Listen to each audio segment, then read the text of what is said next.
Hi, I'm Megan Wolf. I am the Youth Services Manager at St. Paul's Hollywood Library, and our craft today is going to be woven paper bookmarks. So what you're going to need for these is 4 strips of paper. These are about 3/4 of an inch wide. You can make them narrower, you can make them wider. You're going to need an adhesive, so I'm going to use a glue stick. You can also use tape. You can also use wet glue, and you're going to need a pair of scissors.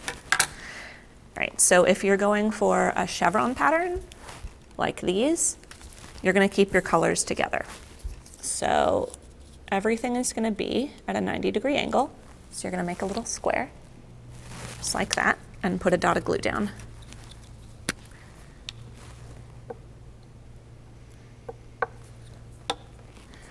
And then it's really easy to line it up because you just need to line the corners up. So you don't even need a protractor. Just like most of life. So my 8th grade math teacher lied to me. I did not need a protractor later in life.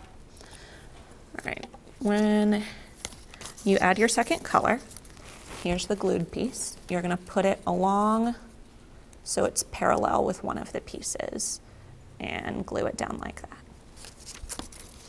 So put a glue dot right there.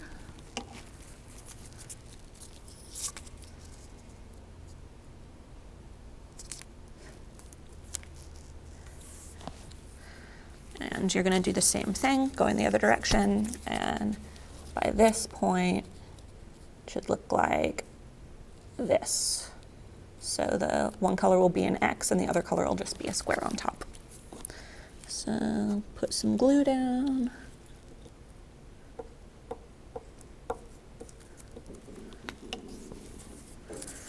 And be okay with the fact that you're going to get glue on your surface. So if you are on something that is not easily cleanable, maybe put down some newspaper.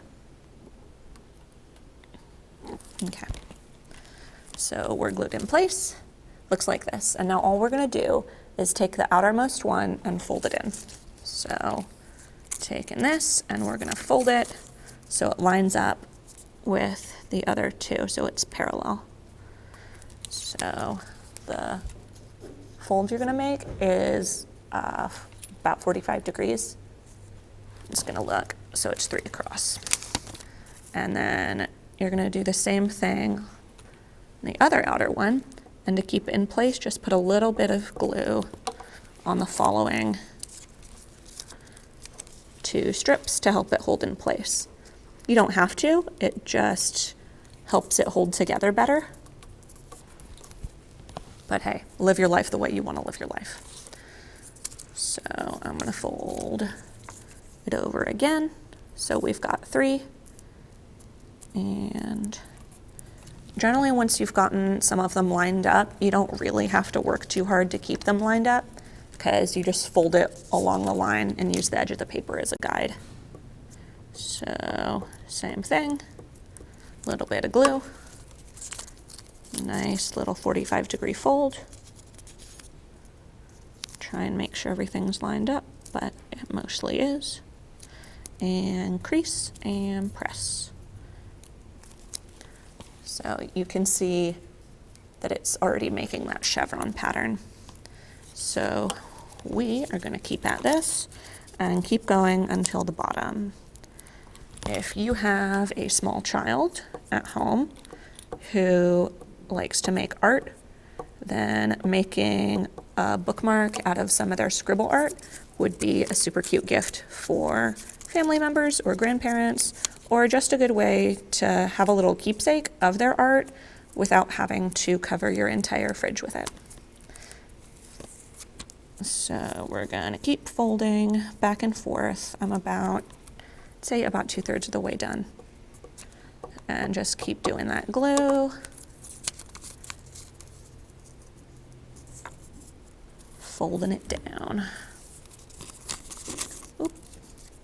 See, that one overlapped a little bit, so because the glue's still wet, I can just put a little pressure on it and inch it over There we go. And now it lines up. Keep folding. Folding, folding, folding, rawhide. It doesn't work. It doesn't work with paper folding. All right, we're getting towards the end. So I'm gonna fold this over, and this is probably gonna be our last one. So you can see there's just a little bit, so there's not gonna be enough to do another layer. So put your glue on. I'm gonna fold this over, increase it really nicely.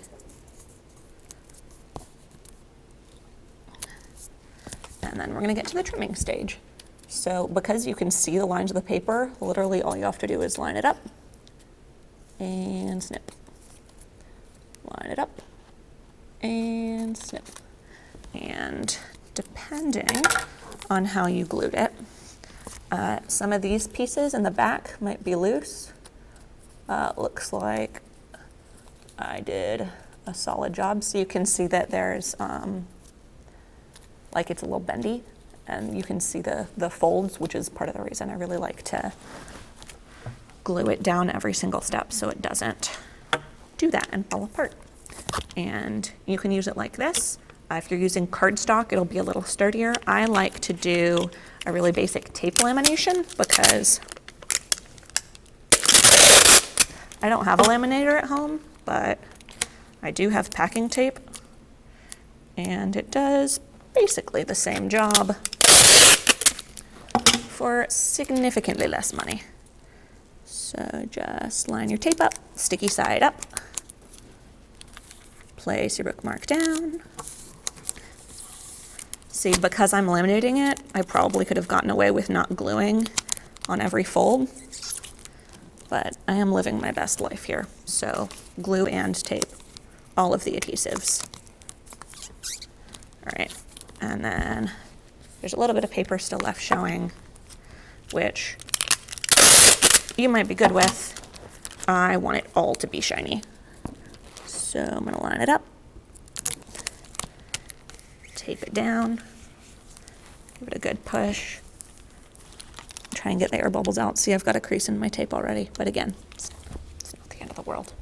And then when you're trimming this time, give it a little bit of space. So if you leave a little line of tape, it'll stick to itself so the paper won't come out and start,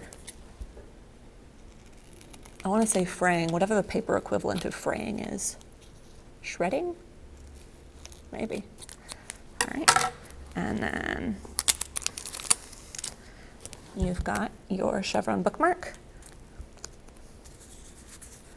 If you would like to do something that looks a little more like this, instead of doing the same pieces of colored paper together, you just alternate, and then it makes more of like a woven braid pattern. And you can also do it with a bunch of colors. So now you are set to keep track of your reading accurately, I guess, instead of using old Food Lion receipts like I do. Have a good one.